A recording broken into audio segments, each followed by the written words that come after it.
Roll call. This is the March 13, 2019 Sussex County Freeholder meeting at 6 p.m. Roll call, Freeholder Fantasia. Here. Freeholder Graham is absent. Freeholder Hertzberg, absent. Freeholder Patillo. Here. Freeholder Director Yardley. Here. Okay, can we have a moment of silence and salute the flag?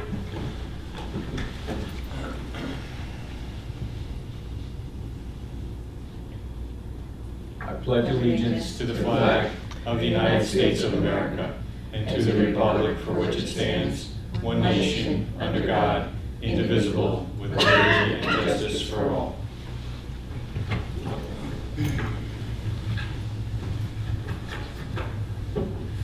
Pursuant to the Open Public Meetings Act, Chapter 231, Public Law 1975, adequate notice as defined by Section 3D of Chapter 231, Public Law 1975, has been made by regular mail, such notice being submitted on March 5, 2019, from the Administrative Center of the County of Sussex, located at 1 Spring Street, Newton, New Jersey, to the following: New Jersey Herald, New Jersey Sunday Herald, Star Ledger, WSUS Radio, WNNJ Radio.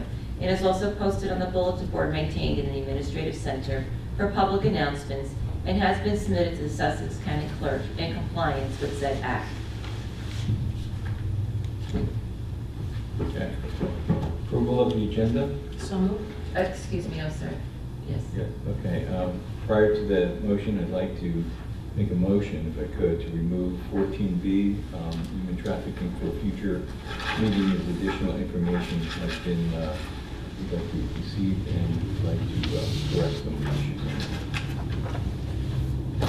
Excuse me, Freeholder directly, I think there's, Can pardon me, I'm sorry, Freeholder directly. There was also the addition of, we do vote on each one?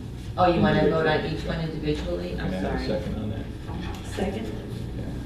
Okay. All in favor? Aye. Opposed? That passes. I would like to add item 16E, resolution transfer of 2018 appropriation reserve, and add to new business a discussion regarding municipal liaisons and opioid litigation. Can I have a motion on that, please? Second. All in favor? Aye. It's approved. Okay. Thank you. And I'd like to go to executive session. A resolution providing for executive closed session not open to the public in accordance with the provisions of NJSA 10:12. Whereas the subject matters about to be discussed may be excluded from the public portion of the meeting by resolution, the Board of Chosen Freeholders, as an exception to the Open Public Meetings Act pursuant to NJSA 10:4-12 per NB and per N.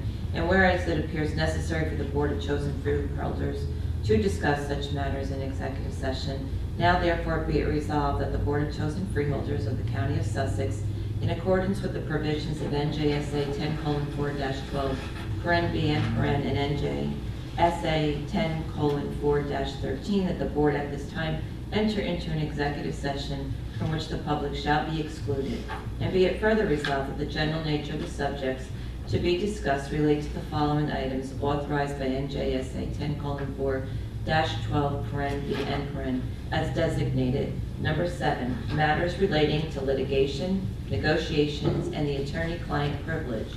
Shared service agreement, Sheriff's Department. CWA 1032 supervisory. CWA 1032 non-supervisory. CWA social services. Labor negotiations.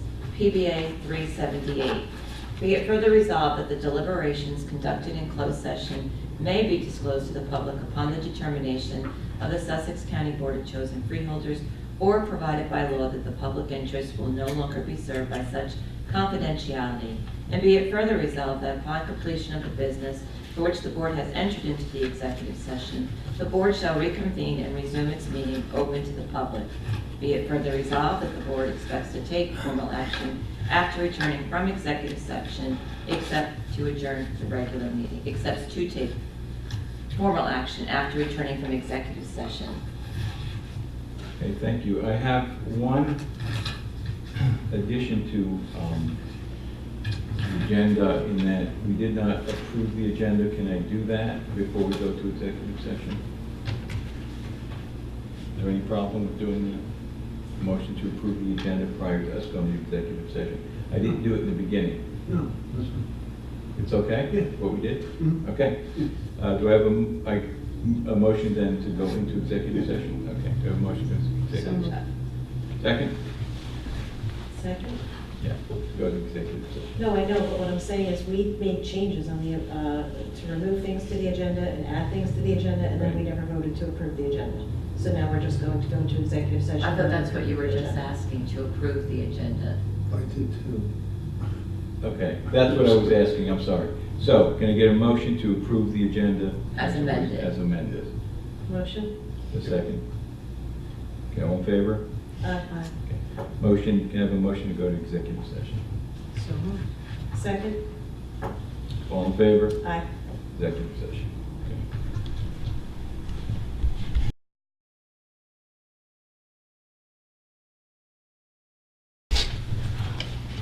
Can I have a motion to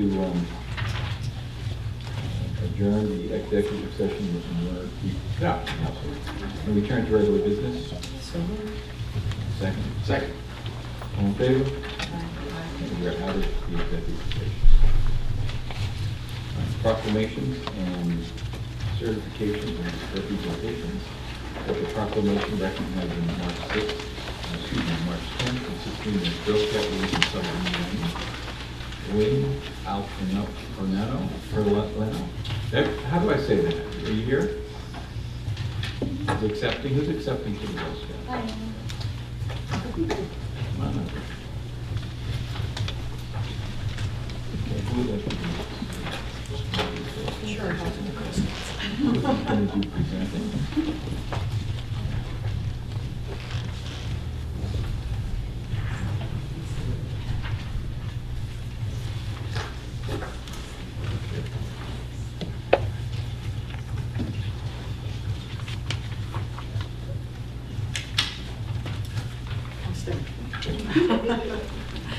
I'd just like to speak a little bit about the Girl Scouts, because as Mayor of Paccon, I spent a lot of time with them.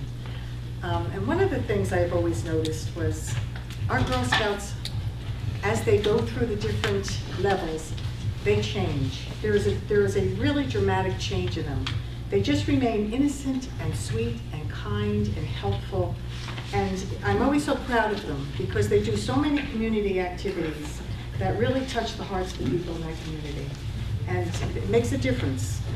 I know at this age they don't realize the difference that makes, but that kindness that you offer to someone else in many of your projects really makes a difference. I know so many times they would do projects in the community with our seniors, or they would do projects in the hospital. And I often thought, you know, as someone, I remember one group of Girl Scouts did a project, they made, as strange as this sounds, welcome gifts for children in the oncology ward. And my nephew had leukemia, and I know what that was like when you walk in with your family and all of a sudden you're in the cancer ward.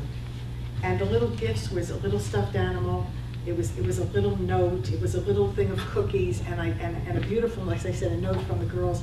And when I read it, I just couldn't help but sob. It was so touching, and what a beautiful way to bring love to someone you'll never ever meet. And it was greatly appreciated by the hospital and I'm sure for everyone that entered into that ward. But those are the type of things that they do. And how many Girl Scouts do we have here tonight? Would you just stand up? And these are the leaders of our next generation. I want to commend all of you for being in the Scouts, and I want to thank you for all that you do. And I hope you'll take it up to a gold award. So often they'll come to bronze, but they won't push to silver and gold. And that gold award is just as important as that Eagle Award for the boys. You have to understand that. That goes on your record, on your college reviews. It goes when you go for jobs. And people that really understand what that represents are really going to look at you in a different manner. It means something, and it means something to your character.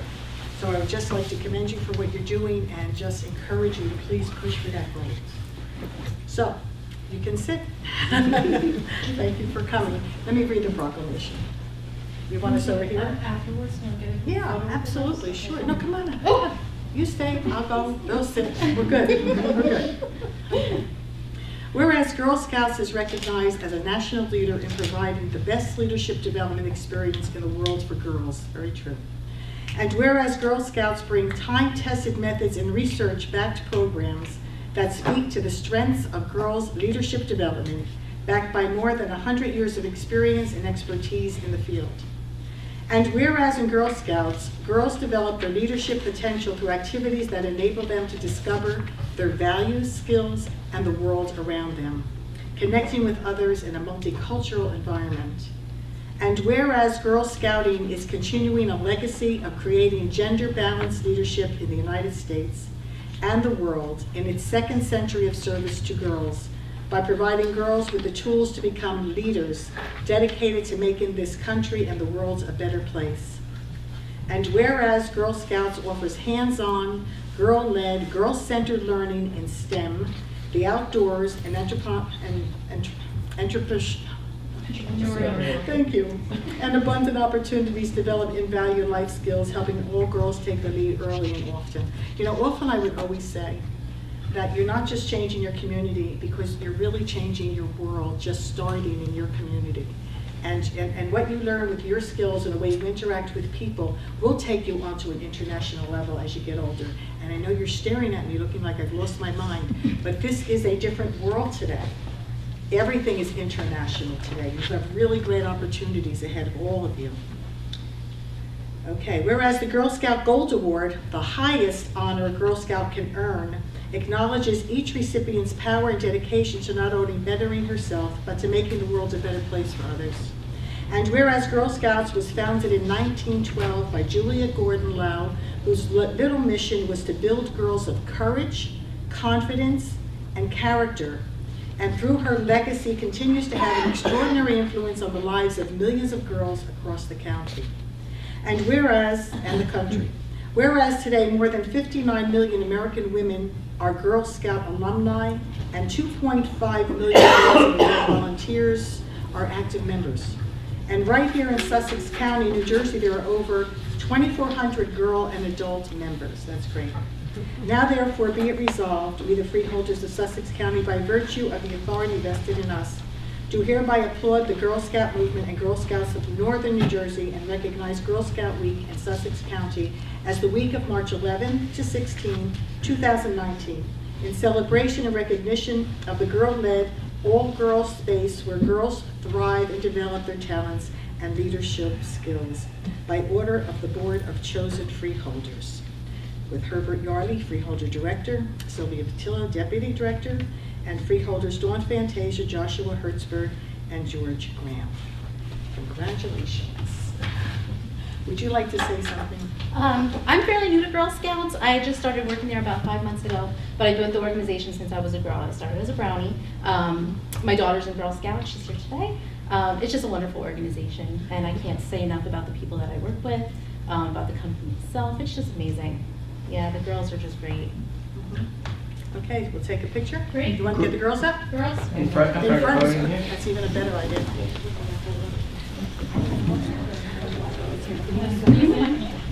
They can just get around. You want to get around? You know what? Why don't you go in front? Lean down. We're Sure. Here. Get it. Just get in front, and then I'll move in. Okay, just the smaller ones. There we go. We have a little one. I'm going to stand on the side. Here, you're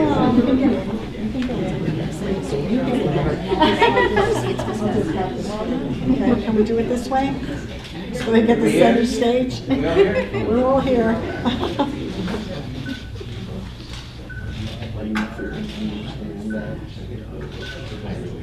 Okay, good. I'm going to apologize for myself. I took an allergy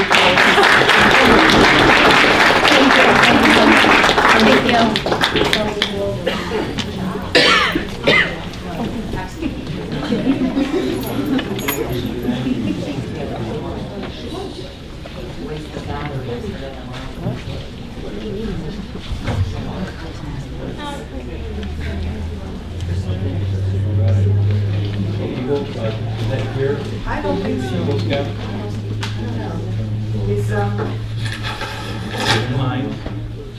Thank you and good luck on your career.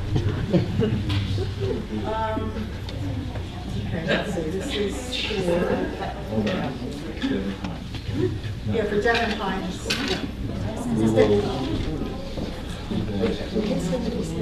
I did. Is Devin Hines here? No, okay. Okay, so what we'll do is contact them and maybe do that at the ceremony. Yeah, I guess I'm gone. Okay. Yeah. Want to do that? Yes. Okay. So Sylvia will go to the ceremony.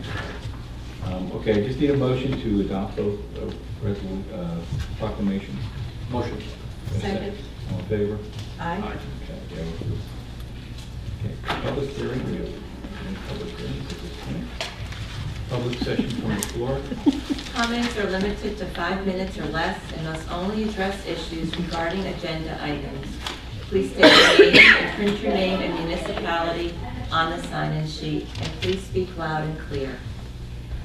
We have a motion to open the floor for public comment. So, Second.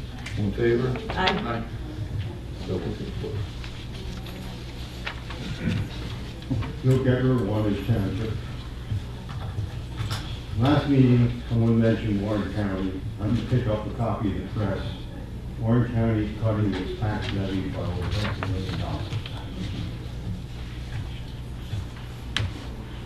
In looking into the many problems of High Point, I hope for a copy of High Point's audit, some interesting information.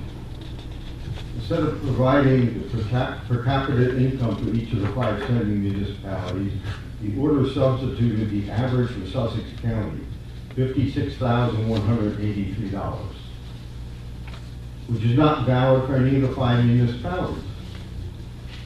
But remember, knowing this $56,183 figure, the High Point Board gave Mr. Ripley a $30,683 a year raise. How is this fair to us taxpayers?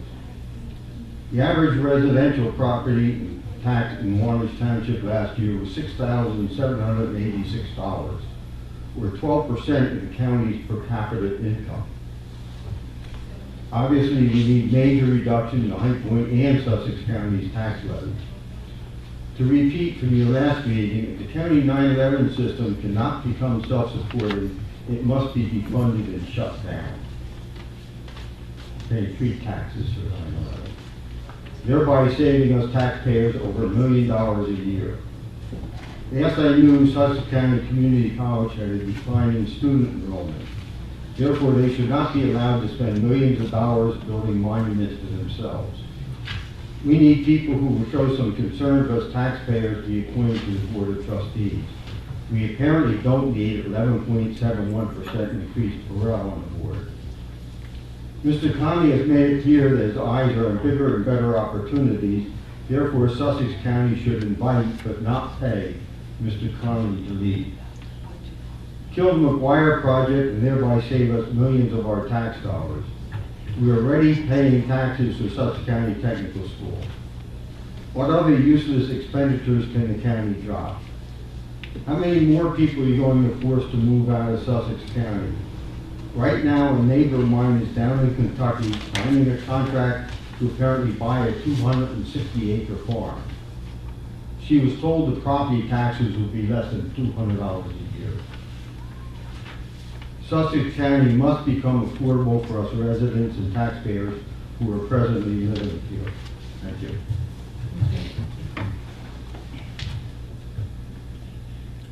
Is there anyone else that would like to address?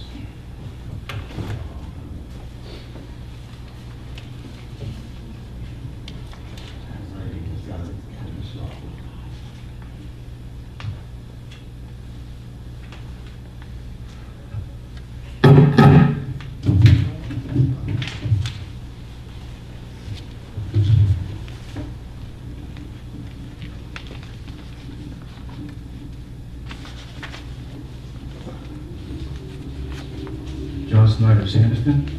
I have a question on item 16, that is B and C. Introduction, first reading, this has to do with the college. Bond ordinances where they are taking money, I guess, from 2016 capital improvements and then 2015. And you're going to have a public hearing, it says April 10th regarding that. I just wonder what the dollar amounts are on those things. You have that, Brad? The three bond ordinances that are listed on the agenda this evening are for reappropriating monies that had been previously authorized for projects. The request to reclassify those projects was authorized by the College Board of Trustees and the Board of School Estimate. And if you give me just a moment.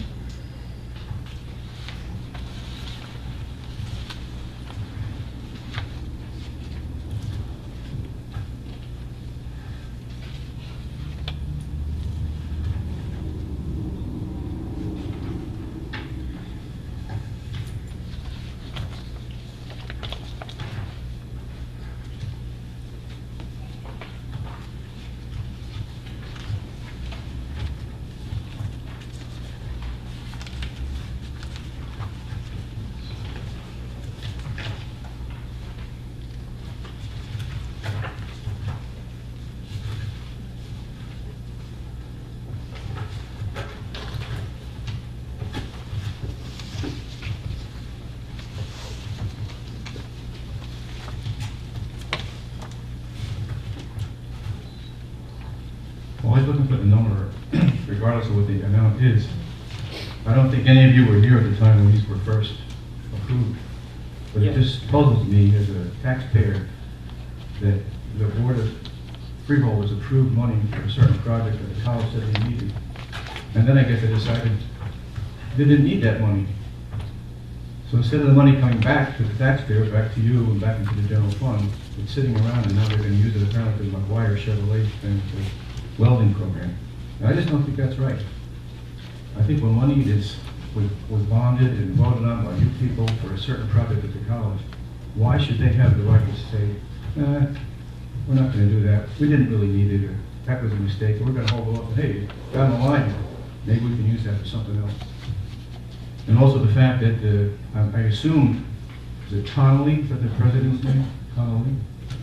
I assume that he's the spearhead of this whole thing, and now we learned that he was hoping to get a job out in Wyoming, apparently, where we would have been stuck with this. I hope it's not another solar project, but in my mind, an unnecessary thing. I haven't been a vocational school teacher myself for 27 years, and I have a lot of pride in the program you have over here at Sussex County Law Tech. And they don't just teach high school students, they also teach adults. And I think that's where a concentration for a welding program should be. But this does bother me, that apparently it's not just paperwork, that they have to come back to you and you've got to vote on it. Bond ordinance 2019-01, the original amount was $3 million. Bond ordinance 2019-2 was $3.2 million. And 2019-03 was $3.4 million. So it's close to $10 million we're talking about then, right? Not that much. That's the original bond. Those are the original bonds. That's not the amount of money involved. So they may have spent some of that? Yes. Probably considerably amount. Yeah. Well, thank you, express my opinion. Anyone else wish to address the board?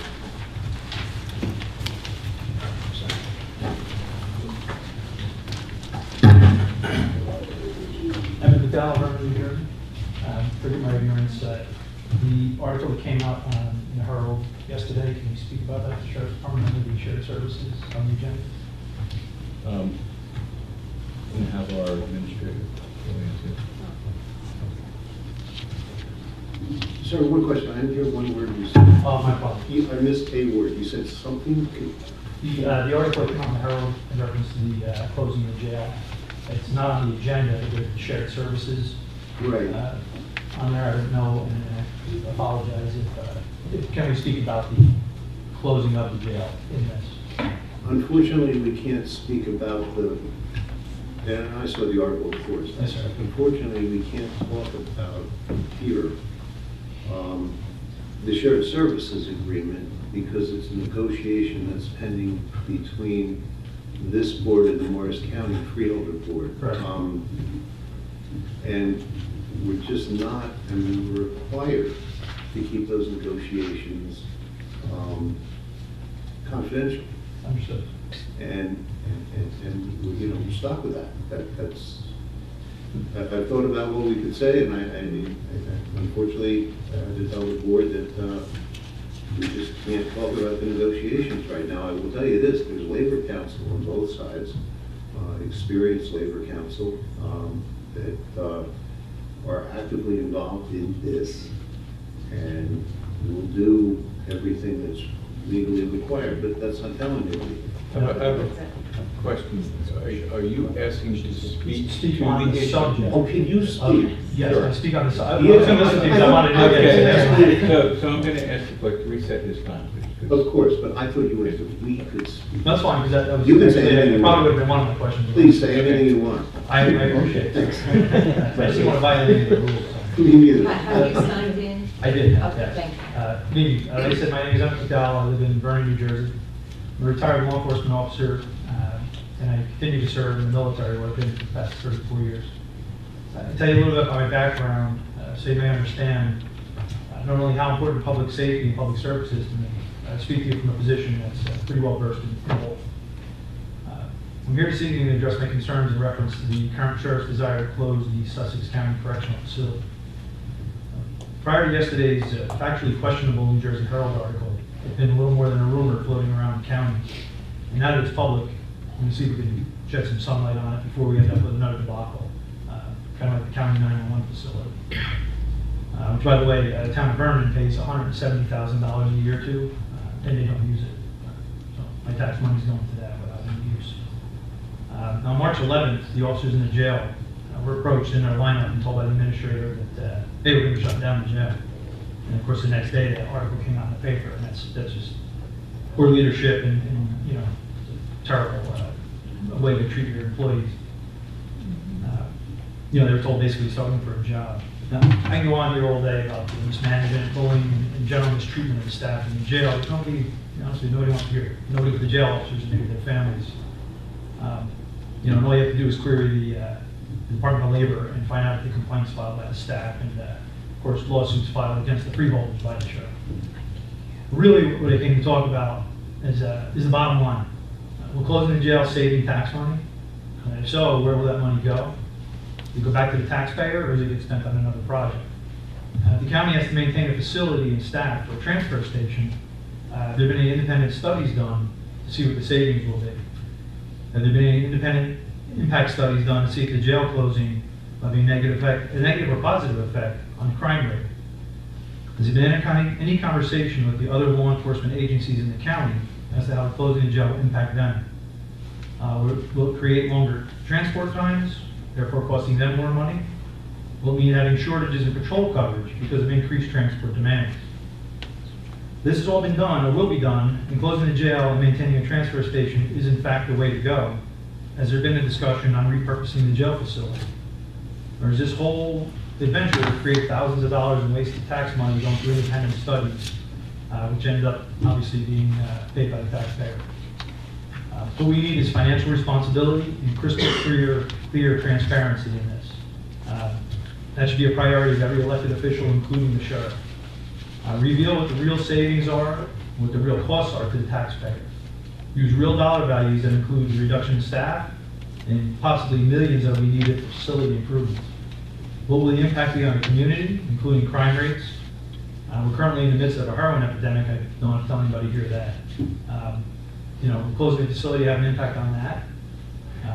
You know, and again, in the end, transitioning the correctional facility into a transfer or holding facility, and that's deemed to be the most suitable resolution for the community and taxpayer, can the jail staff be retrained or repurposed? Many municipalities rely on the state police to support the patrol of their towns. Maybe we can bring the sheriff's officers in to help, you know, with that. Work alongside these agencies and get involved in community. Programs like SLAP and SWAP, which towns all over the state use, they're great programs. Will we be able to continue that with their staffing? Or are these programs, you know, just going to go away? Are there any other beneficial programs we can use these sheriff's officers for? Drug intervention, which brings me back to my heroin problem. So, you know, let me tell you this, you can arrest and jail all the addicts you want. And without any rehab programs, you're spinning your wheels. So maybe the sheriff's officers or the jail facility can be repurposed for some sort of a rehab facility, along with like the healthcare professionals and that. So, can the sheriff's office offer any services to the academic community, school walkthroughs in towns that don't have a regular police department, active shooter training, college campus visits? Can the sheriff's office aid in elderly communities such as fraud and scam prevention, which is on the rise all the time, and maybe how to watch for elderly abuse? These are all quality of life issues that our residents, who are also voters, care about. Now, reducing law enforcement. 1 minute. Sorry. Reducing law enforcement is and should always be the absolute last line item considered on any budget proposal. The wrong message to send our criminal element is that we reduced our law enforcement capabilities here in Sussex County. So come on up, sell your product, and prey on our residents. It's not only foolhardy, it's dangerous for Sussex County, its residents, business owners, and visitors. Number one tenet of government is to protect its citizens, and while I'm cognizant of the fact that you have to consider your fiscal responsibilities, you have to find the responsible way to do so. Don't do it at the risk of the people. Now, I've never been moved before to get in front of a political body like this, but I'm here to tell you, I believe the freeholders need to consider very carefully how they handle the proposal of closing the correctional facility and reducing the sworn sheriff's officers here in Sussex County. I fear it may turn out to be a mistake that we and the residents will come to regret for a lifetime. Once it's gone, it's never coming back. Think carefully, and I implore you to consider this when and if the decision comes to your desk. And the fact I found out just before, Sussex County's had a jail for 267 years, since 1754. Let's think before we shut it off. Ladies and gentlemen, thank you very much. Thank you. Thank you. So may I have a copy of your prepared comments? Sure. I'll make copies. Thank you. Thank you. I appreciate anyone else wish to address the board. Okay, seeing that, I have a motion to close public comment and return to our regular meeting. Motion. Second? All in favor? Aye. Okay, freeholder comments.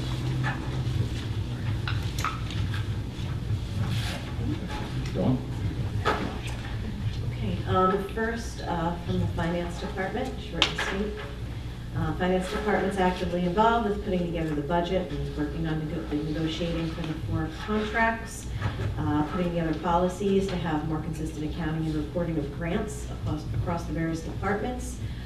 They just entered the annual financial statement into the state portal, and we expect our auditors to be here mid-April to begin the audits. By way of the library, Mr. Porter would like me to share that New Jersey Makers Day is the library's biggest upcoming event, so he'd like a focus to be put on that. So on Saturday, March 23rd, the Sussex County Library System is hosting a drop-in crafts and programs day for the New Jersey's Makers Day. From building an FM radio to brewing biofuel, arts, watercolor, etc. Everyone is welcome. Times and locations and presentations are available if you go on the Sussex County Library website. As far as the Sussex County Arts and Heritage Council, this Saturday, March 16th, from 5 to 7 p.m. is their opening reception and awards ceremony for their exhibition this year. The juror, Chuck Zaretti, has selected 60 of the more than 90 entries for inclusion in the exhibition this year, and those works are on display at the Council's Gallery on Spring Street in Newton. They'll be on display from March 9th through April 11th. But this Saturday, the opening ceremony will be presenting cash awards totaling $1,100. Wine and hors d'oeuvres will be served. You can buy advance tickets online if you wish. $15 per person, $20 at the door, or you can purchase them right here on Spring Street at the Sussex County Arts and Heritage Council office. Something that doesn't really fall in my purview of liaison, but I saw something that was really interesting today from Project Self-Sufficiency. There's free legal advice is available by appointment to income-eligible Sussex and Warren County residents via Project Self-Sufficiency. Any issues that you may have, you can have a 45-minute appointment available beginning at 1 p.m. on Wednesday, March 27th. So you can contact Project Self-Sufficiency either by phone, email, if you are interested in free legal advice appointment. I spoke with the TIC Squad. They're working for approval on a symposium with the college. They're seeking a day in May to schedule such, so there'll be more information about that. But just to kind of compare what we do here to our neighbors in Pike County, Pennsylvania, they're freeholders. Not freeholders, I believe they're called commissioners. Maybe they're We're the only commissioners. state with- Right. They've allotted $10,000 to the cause, and they did tick drags in highly trafficked areas, and they took that information and they made it public. And they made public their infectious disease findings, because often if you are bit by a tick and you frequent a specific area, there's different diseases that prove to have a trend in specific areas, which helped aid doctors in diagnoses. They also have a tick task force that's established with their commissioners, and I'm going to probably be speaking with Sylvia and perhaps Carol regarding our health department reaching out to Pike County just to see what their protocol is as we move forward. And the last update I have is from the college. Board of Trustees met on February 28th. They had a conversation.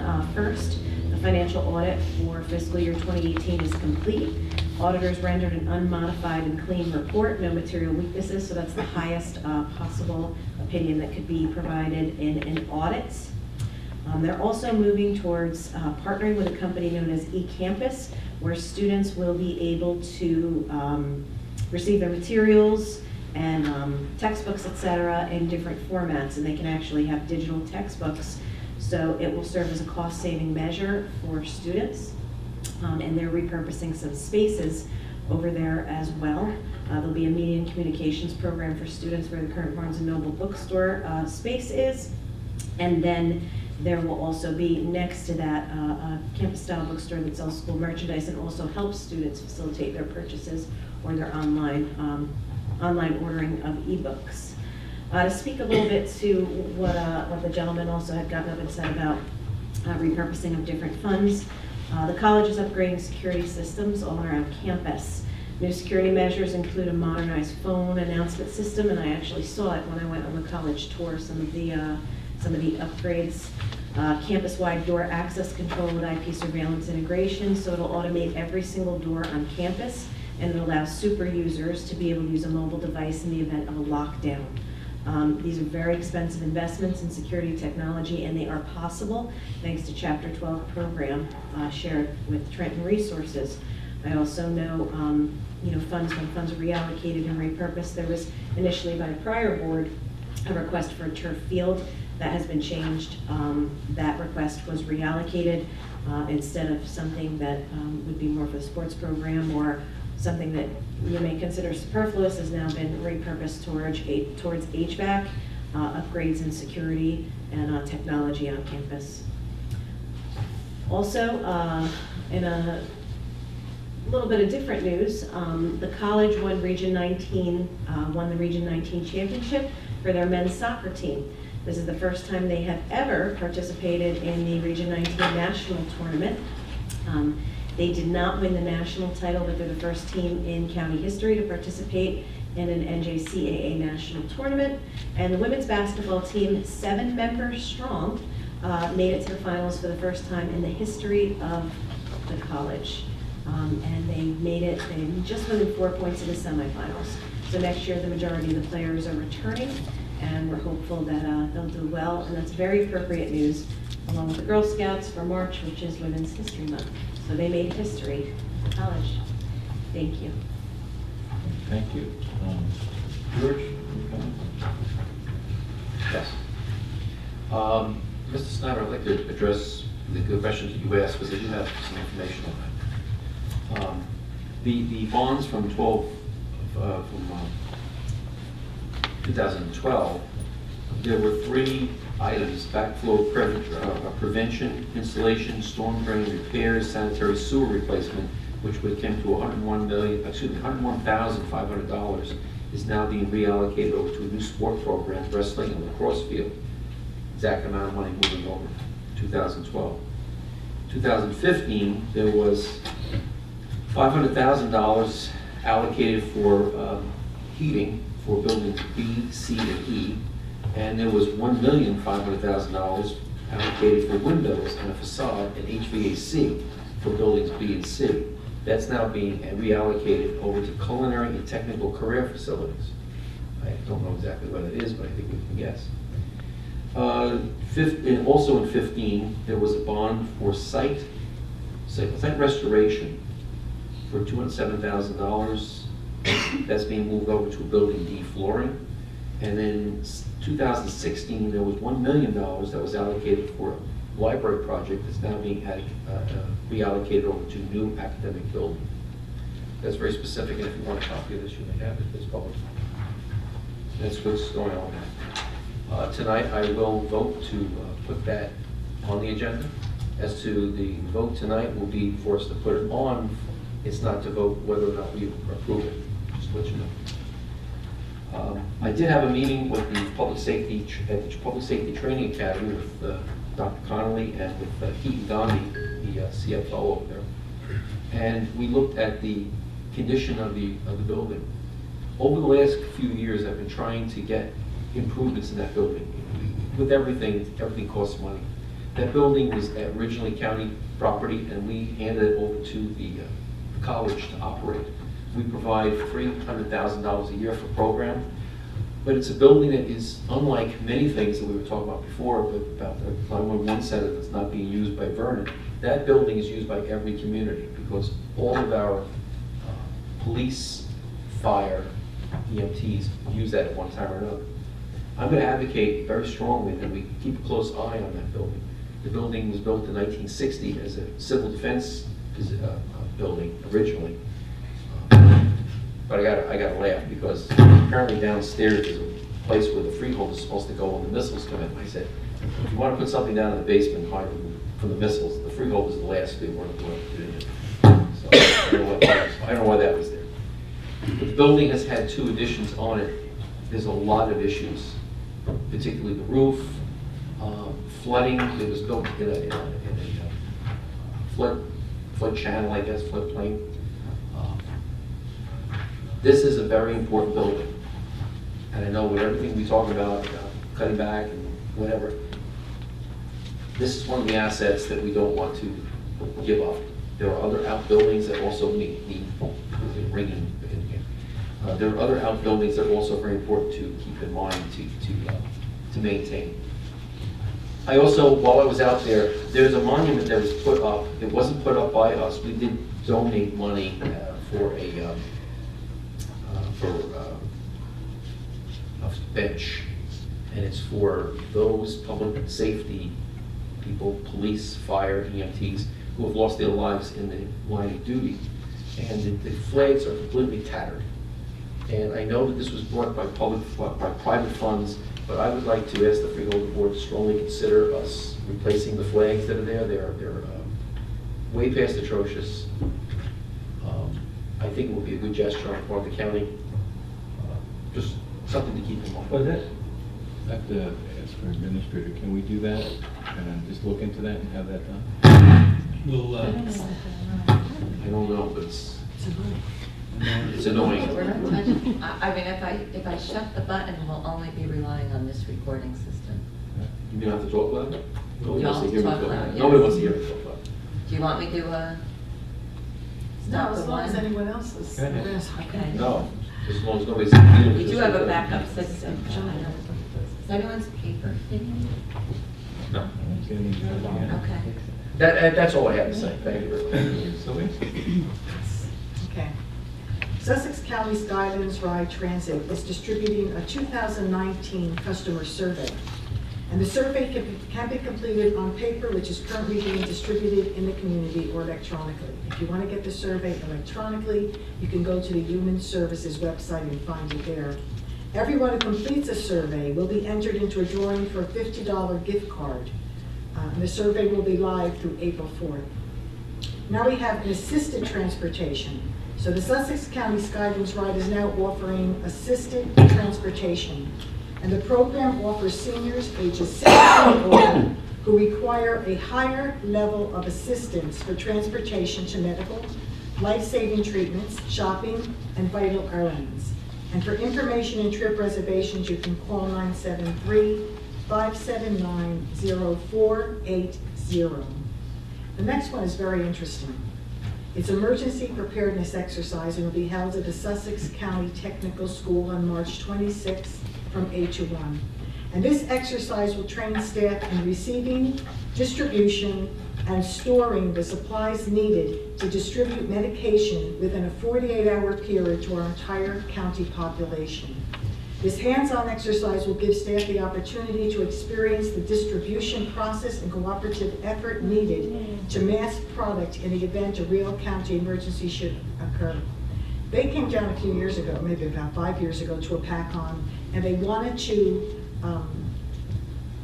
put into place an emergency scenario where there would have been some type of emergency where they had to vaccinate people in mass throughout the county, and they wanted to use our DPW, because the way it was set up is perfect, to try that and see how that would work, and they used flu shots. So we advertised in the PAC-on to come and get your flu shot there, and they used the people that came in to get their flu shot to see how long it would take and how they would organize this whole effort in order to do a mass immunization. This one is with pills, it's a little bit different. But it was amazing to see how the health department came down and how organized they were, how they separated people at one end, had people here moving people through, injections in the car, and out you went in a very timely manner. It was a very interesting and well-run preparedness exercise, and this one will be great for them as well. Very well done. Okay, from February 22nd through March 13th, there were 10 domestic or wild bite exposure from animals that required follow-up investigations. The animals involved dogs, 5 dogs, 2 cats, 1 bat, a raccoon, and a horse. Last time it was a pony. By a horse. Last time it was a pony, now it's a horse. Yeah. 3 animals were sent for testing. 1 animal tested positive for rabies. 1 bat was untestable, and 1 result has not been received yet. And the municipalities were Franklin had 1, Frankfurt 1, Vernon 2, Carter 1, Andover Township 1, Hampton Township 1, Wantage 2, and Hardiston 1. Okay, on Tuesday, March 19th, from 12:30 to 4, there will be a Well Child Clinic at the Office of Public Health Nursing. On March 27th, from 2 to 4, there will be a Health Click Clinic at the Office of Public Health Nursing. And the last one I want to mention, well, there's 2 I want to mention, I'm sorry. The Design a Pin Contest for the 19th Annual Salute to Military Veterans. Sussex County students in the 6th, 7th, and 8th grades are encouraged to submit a pin design expressing their support and appreciation to the veterans of Sussex County. The deadline for submission of a pin design is June 7th, and for further information, you can contact Lorraine Heinz at 973-579-0555, extension 1226. Every year, we choose 1 design for veterans, and they make up a beautiful pin. And when we have our Veterans Parade and celebration, all of the veterans receive that pin. And it's always beautiful to see what our young kids can actually design, and how beautiful and different each one is, and greatly appreciated. The last one is the Backpack Snacks for Kids. On Sunday, March 24th from 9 to 4, WNNJ, WSUS, and MAX will host the 4th annual Backpack Snacks for Kids food drive at the Weiss Markets in Franklin and Newton. That's on Sunday from 9 to 4. I want to explain the importance of what this backpack snack is. We have children in our community that don't have enough food when they go home. So they pack these backpacks filled with food, and the children receive them on Friday afternoon, and it's enough for them and their family to eat over the weekend. And then they return them on Monday, we fill them up again, and we do it again. It's really important that there is food available for these families that are having a difficult time. I'm sorry, Sylvia, is that this Sunday? This is Sunday, March 24th, from 9 to 4. Thank you. This is the Backpack Snacks for Kids. Thank you. All right. Now, if anyone is in need of food for themselves or their family, they can always stop by the Division of Social Services, which is located at 83 Spring Street in Newton from 8:30 to 4:30 on Monday through Friday. Okay, thank you very much. Thank you. I just want to let everybody know that when I went up to college, I didn't have much money. And when I was done, I paid $225 or $275 a month. Sounds like a lot of money to pay off my student loan. Still paying off my son's student loan. And what does this have to do with anything? Watching the news and seeing how people will pay $1 million, I guess cash, to get their kids to school, $500,000. You know, my son played good soccer, but I didn't have the money to pay somebody to send me to college. I was just really disgusted, and I just wanted to get that off my chest, because I had to watch that this morning. And I guess this is what happens in Hollywood. That there's so much money that you just pay everything off. And excuse me for that little, I don't know, tirade. It's not a tirade, but I just cannot imagine that people have to spend $1 million. How bad of a student is that person? So, all right, let me give you my report here. Just a couple things. On March 7th, I attended a ShopRite event for March is National Nutrition Month, and I want to say that I think it was the first time I actually had a couple good pictures in there. Harold, I think they had good photography. So. But it was a great time, and they talked about the ability to choose good foods that you can eat. And all of the ShopRites have a nutrition person, and I think that it is a opportunity for any of you or friends that you can go down to the ShopRite and ask to speak to the nutritionist. They don't put any pressure, but you tell them what you're looking for, or if you're trying to lose weight or be healthy, and that person will help you. It was a great event, and I just want to say thank you to them for inviting Freeholders, and it was a great time. The only downside to it, some of you may not know this, but I do travel with my dog everywhere.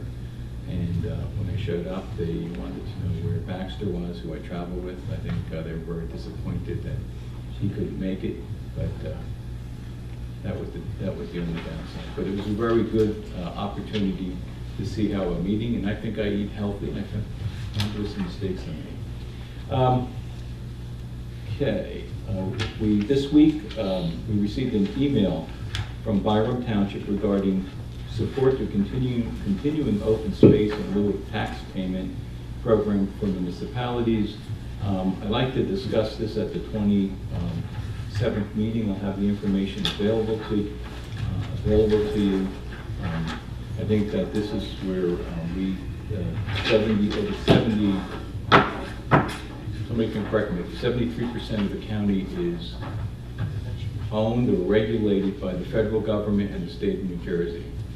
And some of the situations you get no taxes. There's a declining amount that you get. And we have to provide all of the services that Morris County provides, or Bergen County. These are services, we talk about taxes, this is where we need to get more tax money for the rest of the state to be able to come up here and enjoy Sussex County.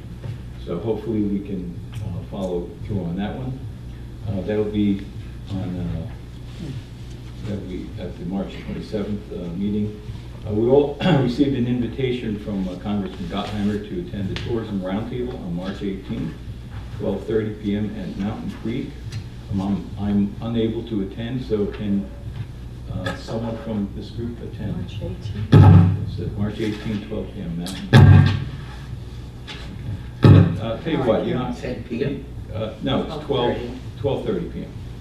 PM? Okay. Afternoon. Lunch. Okay. Lunch. Yeah, Lunch. no, I can't make it. Okay. You can make it? Yeah, okay. George? Okay, good. And maybe Josh, I'll talk to. I'll ask the clerk to reach out to Josh. Would the board like to host another municipal forum, which we began in 2018? This was the weekly breakfast meeting we had here at the Administrative Center. That time we had the Sussex County Soil Conservation District Manager and various heads of our departments. We had 13 out of the 24 municipalities attend. Do we want to do that again? Sure. Yes. Okay, that's a yes. So I'm going to ask the clerk to set something up. That's going to lead me into, I'm going to do one, lead me into asking council. When I'm finished, Councilor, I'd like you to let us know about the pilot program in regards to the outreach to the municipalities. The liaisons. The liaisons, yes. Sure. Okay. Can you have that, and we can talk about that? Sure. All right. And would the board like to continue traveling meetings? To different municipalities. We've gone to Vernon, back on Freedom, Montague, Stillwater, and Franklin. Proposed are Andover Township, Branchville, and Ogdensburg. Yes. Okay, so Terry, if you would get that going. This is your breakdown. Okay. So we have to decide on that.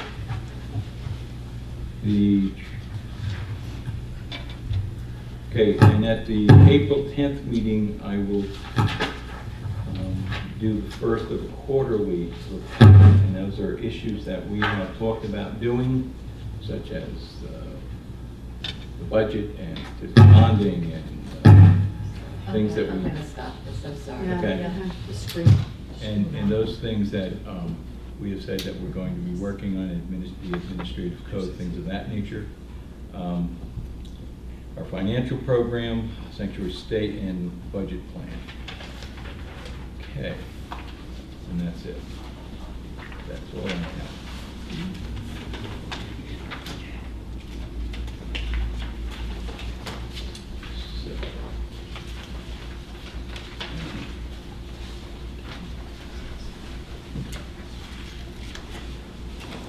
We're going to start the municipal liaisons, correct? Would you like to continue with the consent agenda? Yes. Okay. Approval of the consent agenda? The Board of Chosen Freeholders of the County of Sussex has reviewed the consent agenda, consisting of various proposed resolutions, and determined that adoption of the said resolutions is and will further the public interest. If any freeholder would like to remove an item to be considered separately, please do so now. Do I have a motion to approve the consent agenda, 11AE? Second? Second. Roll call?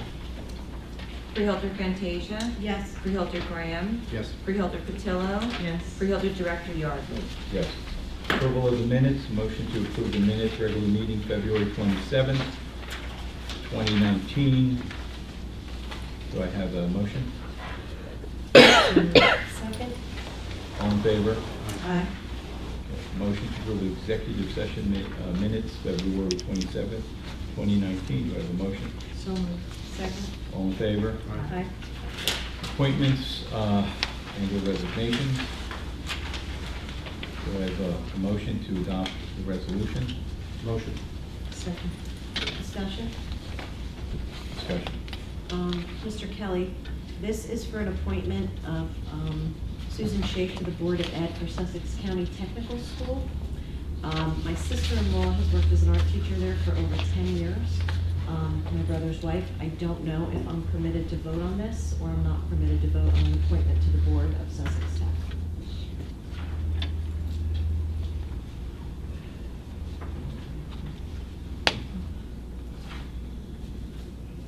No, I'm just thinking, direct financial interest, no. Direct personal interest, no.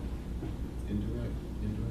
Familial, is she considered being we don't reside in the same home, she's a Newton resident, Right. but I just don't want to. So there's not that, no. There's no conflict, so I can vote on it. Sure. Thank you. I'd like to comment. Sure. Sue Shake has been, was it two terms already? Sue Shake is probably the biggest cheerleader for the technical school.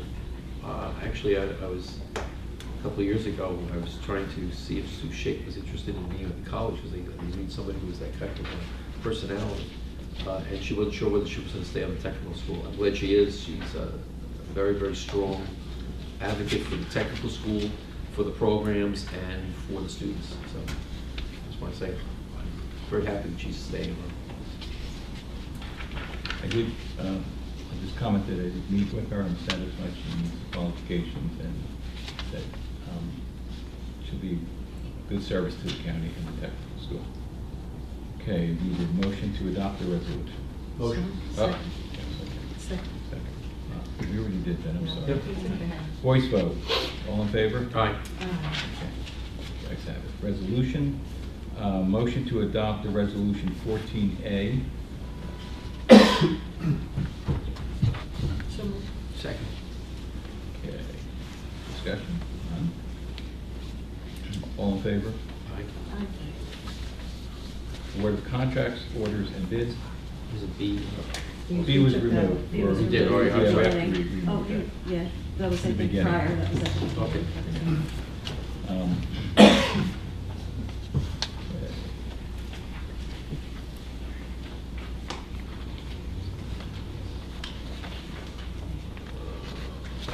The Board of Trustees of Freeholders of the County of Sussex reviewed the award contracts and change orders bids consisting of various proposed resolutions and determined that the adoption of the said resolution is in and will further the public interest. If any freeholder would like to remove an item to be considered separately, please do so now.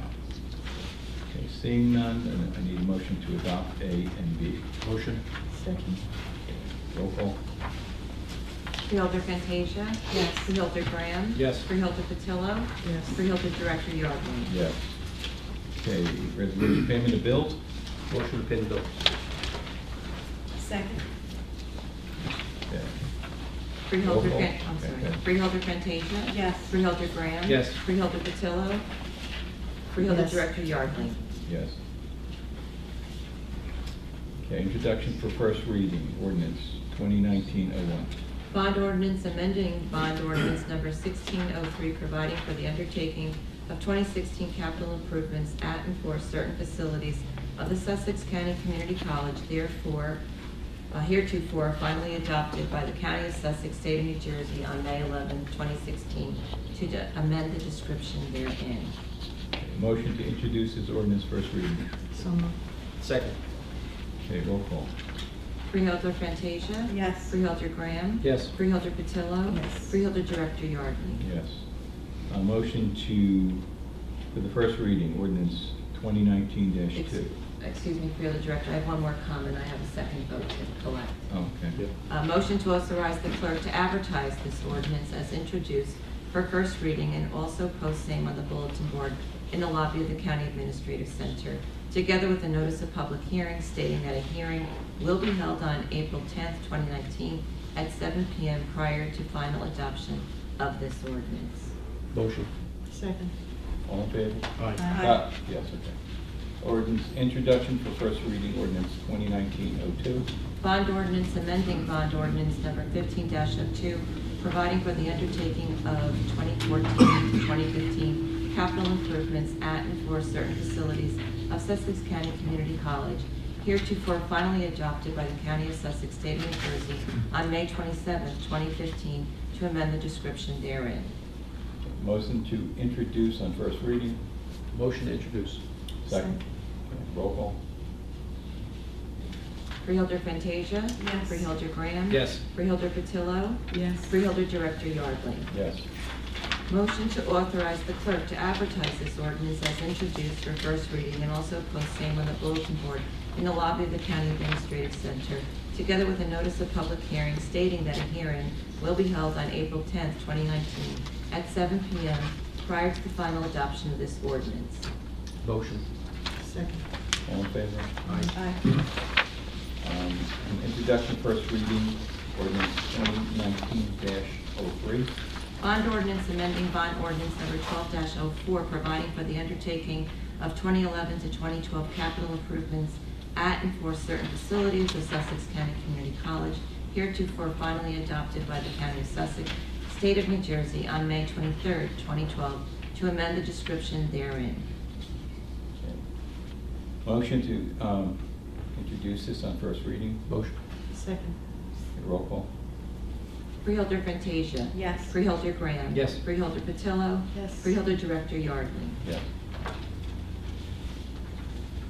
Motion to authorize the clerk to advertise this ordinance as introduced for first reading and also post same on the bulletin board in the lobby of the County Administrative Center, together with a notice of public hearing stating that a hearing will be held on April 10th, 2019 at 7 p.m. prior to final adoption of this ordinance.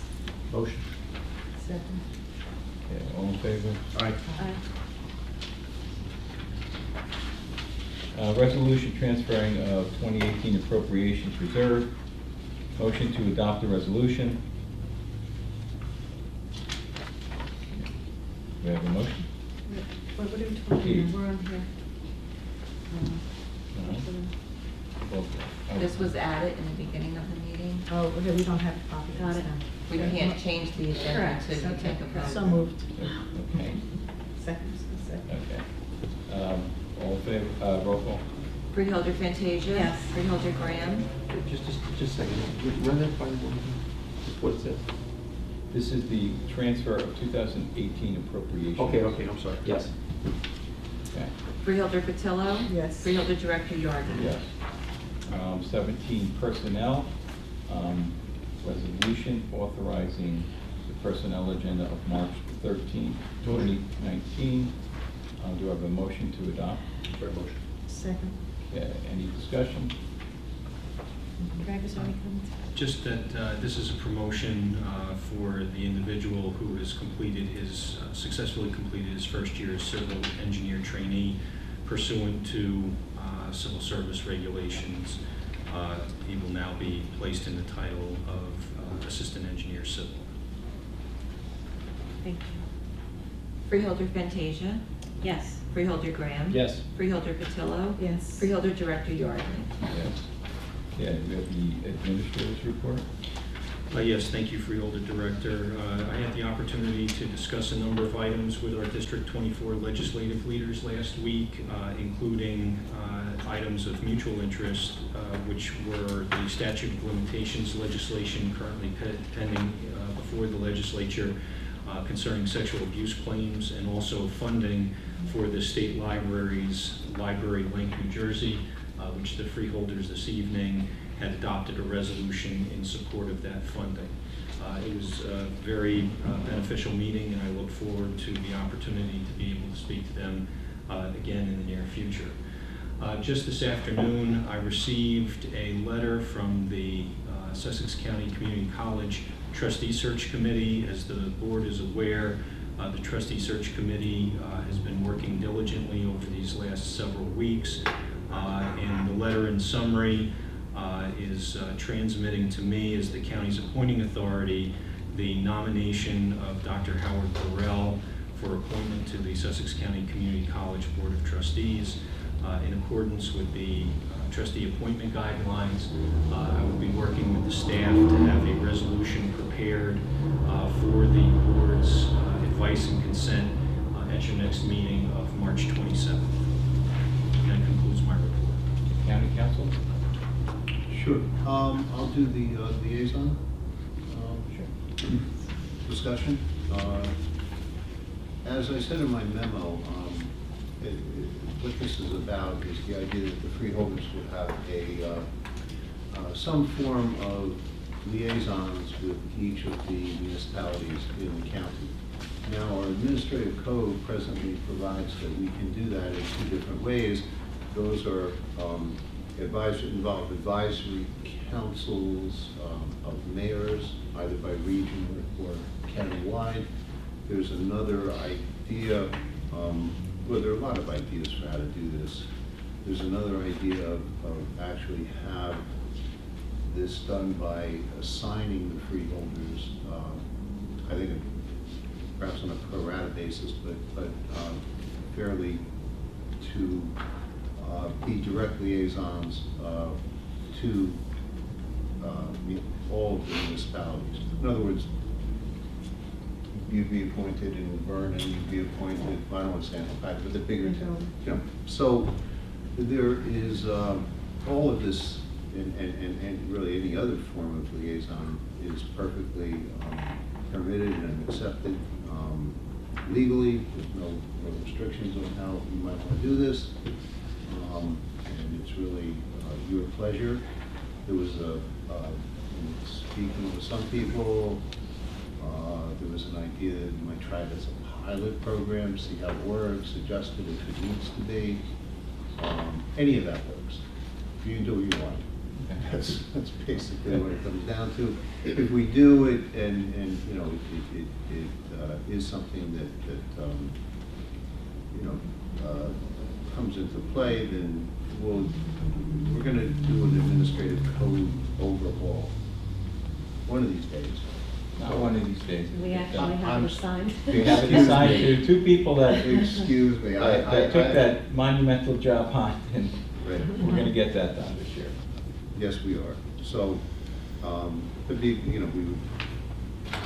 could establish it that But you're free to do whatever form you see fit as a group to do. Okay, so I think what we'll do is municipal liaisons. What I'll do is this, is try to come up with something so that everybody has a big community and a smaller community. We'll wrap it up. And I'm going to ask the clerk to check out 24 municipal, come up with a system, send out, it to all the freeholders individually. List them all, see who would like to get to, what do we pick? What was that, 4? 4 or 5 Yeah, each. yep. I did a very, very rudimentary map just based upon what regionally it could look like. Last thing I want to do is politicize this. I don't care if I have 5 of the tiniest towns ever. It has nothing to do with politics. It has everything to do about making a relationship with them. Nothing to do with elections, nothing to do with, at large versus, different forms of government. That really isn't the intent of this. I would just think that geographically it would make sense if they were regionally somewhat the same. Not have a Stillwater or Montague, and bounce around that way, just so somehow they made regional sense. I would also suggest it might be nice if each individual was given the opportunity, a first crack at their hometown of being a liaison. It makes the most sense. So those are just my loose suggestions, but, that's my. So I'm going to, since this was your idea, what if I sit down and unless you like to do that, okay. Sylvia and I just took that, actually, why don't I put you and Sylvia together on this issue? There you go. Okay, and this way, we have collective ideas and we'll get it done. I think this, talk to most of the municipalities, I think this is a good idea. Okay. Okay, unfinished budget. I'm sorry. Okay. I did have one more Go ahead. thing. I just wanted to just mention, we had discussed some matters with respect to soil conservation. Mhm. I gave you a memo about that, so that you would be aware of where that stands at the present time. Just want to mention that. So we'll reevaluate that situation with soil conservation. Thanks, that's all I have. And I am gonna, go ahead. We'll go to unfinished business, the 2019 county budget. Yes, Mr. Director, if I may. After the board's budget work session last week, I was asked to review the budget to determine if any further modifications could be made to the proposed 2019 county budget. I'm pleased to report there are 3 adjustments that I recommend that the board consider at this time, including 1, increase the amount of interest income revenue. As previously reported to the board, the county realized strong revenue collections during fiscal year 2018. In addition, the Federal Reserve has recently reported a stable outlook for interest rates in 2019. As a result, I recommend the board consider increasing an additional $100,000 of interest income as revenue. 2, group medical insurance.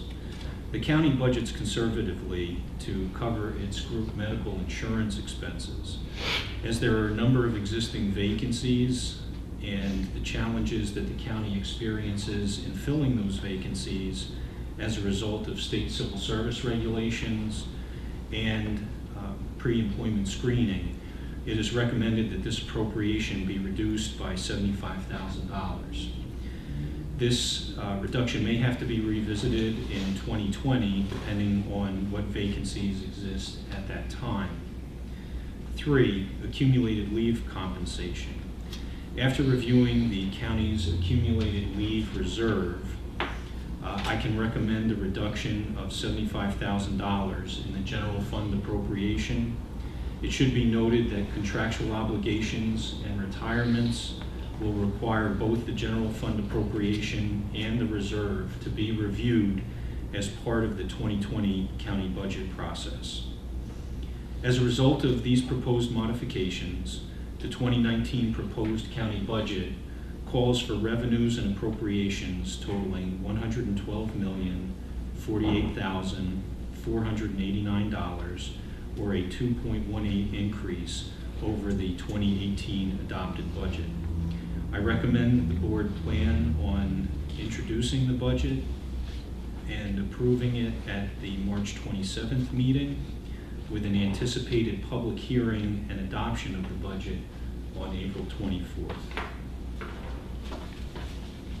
Okay. Any questions? Thank you. Yeah, Mr. Director, if I may, just ask the board if there are any objections to having the county treasurer, who happens to be here with us this evening, if she can prepare the budget in accordance with the modifications that I've mentioned this evening, that would allow her sufficient time to be able to put the budget on the state-required form, and then we would have the budget with the revenues and appropriations totaling the $112,048,489 ready for the Freeholder Board's consideration for introduction and approval at the March 27th meeting. Frank, what is the, March 27th, we have a tentative workshop that we had discussed having next Wednesday when Mr. Hertzberg is back. Is that no longer something that we are seeking to do? That's the board's pleasure. Do you feel we need still to do that? I'm asking the board, what are your? I don't know, I need it. I just want to say, I've been here almost every day. Finance department with Greg.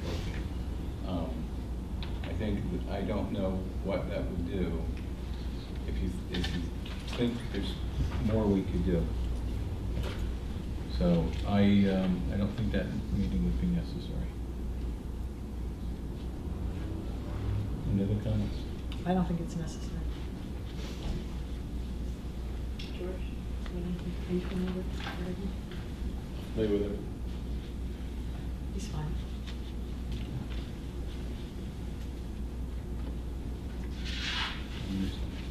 If between now and then there is more, we'll have that meeting. We can find it. But I think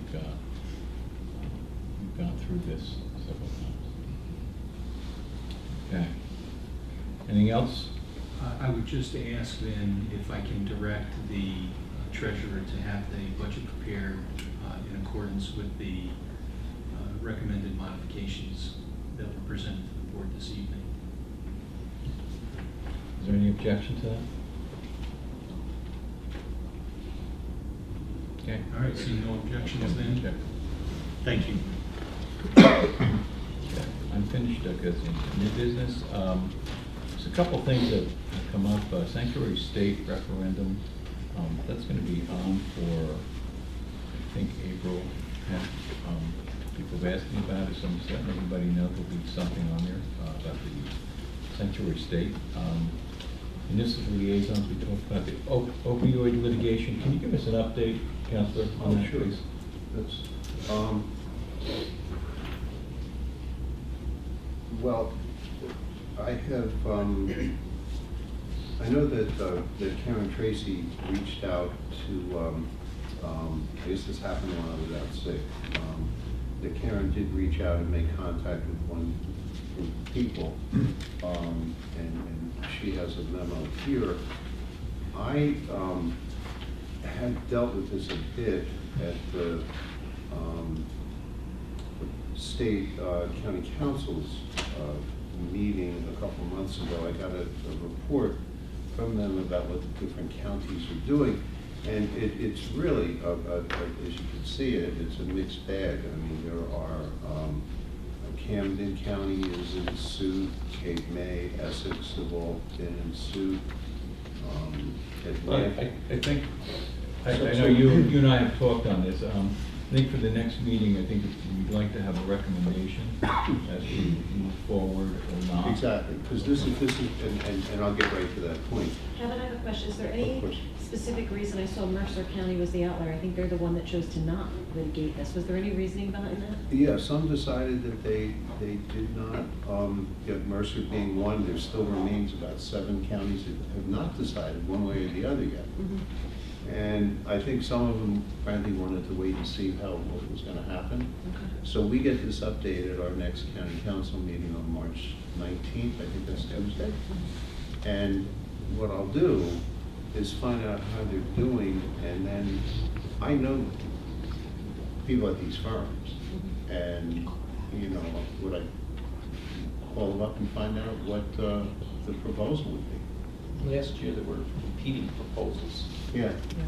I don't know exactly, I don't remember exactly what they were, but they were very aggressive in pursuing. Yeah. Well, they were very aggressive in pursuing my phone number. I don't know exactly what came about of it. This Yeah, has been going on for a while. it's been going on for quite a while, yeah, at least a year and a half. I mean, I know the litigation was, I didn't know that we were. No, there were different firms that were looking to represent the counties. And I do recognize, I think it was Right. Corella Burr. Yeah, Corella Yeah. Burr, that's. Very that's- aggressive. Kelly, why don't you tell the audience what that's about, because they don't Yeah. understand the speaking. Well, what this is about, I mean, not only in the state of New Jersey, but nationally, I think there's a trial that started this past week in Boston, where the government is suing the manufacturers to recoup the costs, the incredible costs of opioid abuse. And since the Boston case is public, I'll just use it as one example, because the trial started a couple of days ago. That particular company is alleged to have been paying doctors to overprescribe the medicine, the opioids, and to prescribe it for things that it was never meant to cover. It's quite an amazing set of allegations, but in any event, the theory is that government would cover costs for everything from law enforcement to treatment to whatever you could think of in connection with the opioid epidemic. Again, there are, I'd say roughly half the counties in New Jersey have decided to do it, the other half is waiting to see. And now that it's been put on my table, I'm going to give everybody this update next week. And I'll talk to some lawyers and see where they are involved in the case. Thank you. And make a complete report for you. If you're not really familiar with it, the week before last, I believe it was 60 Minutes, had a segment on this whole aspect of overprescribing and misprescribing and the effects that it's had on the whole opioid addiction. I assume the intent is any potentially recovered money then be funneled back per county to actually use for drug treatment and so on and so Right. forth, remediation of. Right. Public session from the floor. Everyone is asked to keep their comments to 5 minutes. Please state your name and print your name and municipality on the sign-in sheet, and please speak loud and clear. Motion to open the floor for public comment. So moved. Second. All in favor? Aye. Open to the public. Anyone wishing to address the board on any issues? Bill Gatter, one in the township. I have 3 items. If I remember correctly, last meeting, the increase to the tax levy this year was going to be $1.75 million. The changes which I just heard aren't even a drop in the bucket. We need a major cut in that budget, not a $1.75 million increase. Second item, as I brought to your attention last meeting, the Freeholders Spending Champions was awarded in 2001.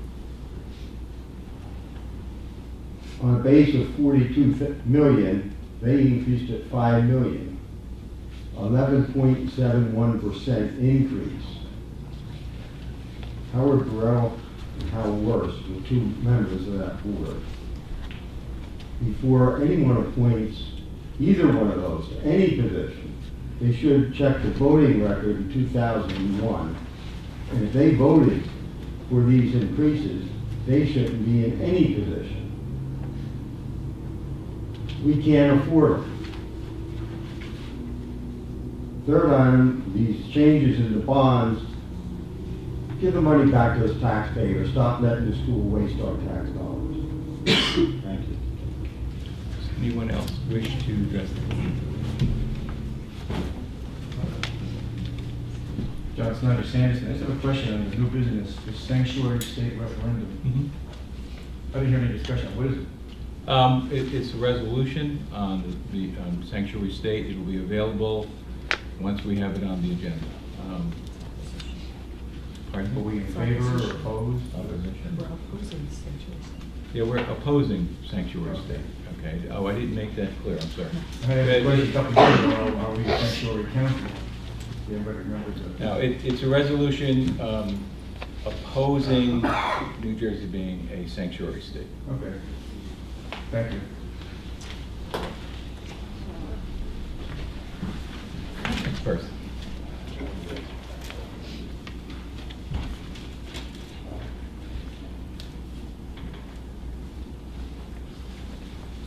Hey, good evening, Christina Marks, CWA Branch 10 President, Franklin resident. Regarding the closure of the jail, I understand that there was a little bit of discussion earlier. Is there an anticipated timeframe for when administration plans on advising and meeting with county unions to discuss potential layoff plans? Obviously, this is a requirement prior to any plan being approved. In addition, County Council had discussed shared service agreements. To my knowledge, unions, especially CWA, has not been approached regarding the universal shared service obligations to employees under that. So if there are anticipated timeframe. Can I ask?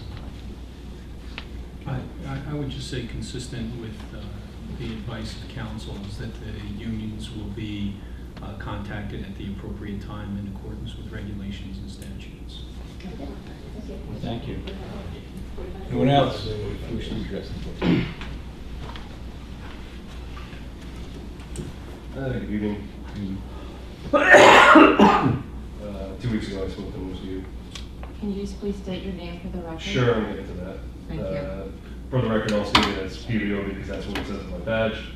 I work for this county, at an office of the sheriff, have been since 2019. Coincidentally, I'm also the president of PBA Local 378, which represents the correction officer custody staff at the jail. A few of my constituents are behind me here in the audience. Like I said, 2 weeks ago, I addressed this board, and at that time, it was under the premise that there was a rumor of potential jail closure or jail merger, regionalization, whichever catchphrase you want to use, with another county, presumably Morris. And I was told to, actually, I pretty much not told anything, and that discussions were ensuing. The recommendation by this board was to seek redress with the sheriff. I did. I didn't get a response. Strike that, I did get a response. The New Jersey Herald was nice enough to let myself, everyone else in this room, and the county know that there have been talks going on for quite a while. And I would have to say the writing is on the wall, considering this board recently approved the resolution to purchase 3 transport vans for the sheriff's department. Unfortunately, due to officer rules and regulations, there's not much that I could say in this public forum, which is why I've been asking just for the opportunity to speak to this board in a private setting. Just want to be part of the discussion. We're not looking to be argumentative, aggressive. We just want to be part of the discussion. This gentleman here mentioned that there's a huge issue with the budget, which we all can see that there is, and we're willing to work with the county in finding a responsible solution. But all we're asking for is a seat at the table for discussion. That's it. And I would implore this board again to give us that opportunity in order to talk, just to give our side of the story, which, as I mentioned, we're not at liberty to discuss in a public setting due to the rules and regulations the sheriff's department. And whether you guys would give us that opportunity or not, the other approach I'm going to take for you guys is to at least try to appeal to your human nature and to let you know, I'll give a story about myself. My mother and father moved out of New York into this county in 1984 with my older brother, a year after I was born. I've lived the majority of my life here in this county. Unfortunately, 6 years after my mother and father moved here, my father passed away. And I'm telling you this story not out of pity. My father passed away. My mother was left to raise my brother and I as a single parent. Statistically, my brother and I should be behind bars. I shouldn't be here talking today as a representative of a union on behalf of the custody staff. This job was never in my cards, but I beat the odds. My brother went on, he currently has his PhD. I myself, 3 associate's degrees, a bachelor's, all on my own, same as my brother. Finances all ourselves, we were able to do it all ourselves. The opportunity for this job came up to me in 2009, and after weighing the pros and cons, I took it under the presumption that there was job security, there was a certain list of benefits that I'd be entitled to once serving this county. And I quit my job making a salary that in 2019, I'm now beating that same salary when I left that job in 2010 to take the job to work for this county.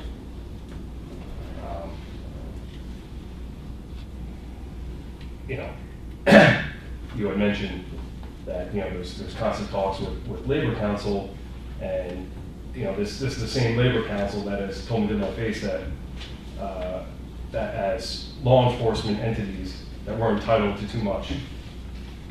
Well, let me add to that I'm on a midnight shift, so I work 11 p.m. to 7 a.m. I got home this morning, kissed my wife goodbye because she had to go to work. I have a 20-month-old son. Was able to play with him for about 10 minutes until my mother showed up to watch him, because we can only afford daycare for him for 2 days a week. So the rest of the week we have to figure out other options. Got about 3 hours of sleep until I woke up to go to my second job in order to make ends meet.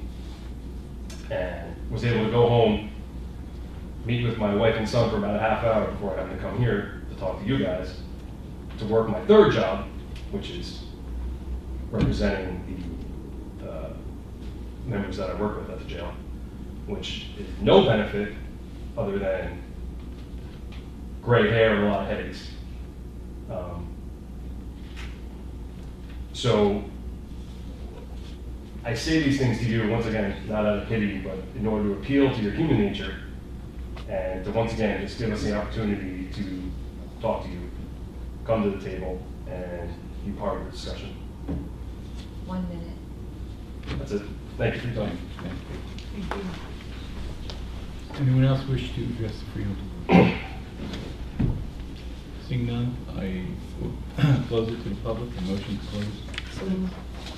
Second. Okay, all in favor? Aye. Yes. Yes. I want to comment on something that was said.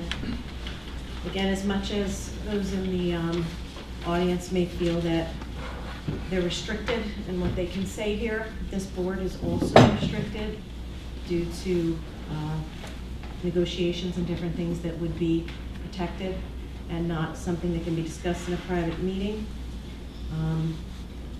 Nothing has been finalized or come before this board for a vote. It's this board's responsibility to protect taxpayers, but also to protect the employees. Again, there's very little that we can say other than we hear you, and I want to hear you, and this board wants to hear you. And when the time is appropriate, hopefully those conversations will happen. That's all I can say at this point. Thank you. Reminders, meeting dates and times are listed on tonight's agenda and posted on the county website. Motion to adjourn? Motion to adjourn. Second. All in favor? Aye. We are adjourned.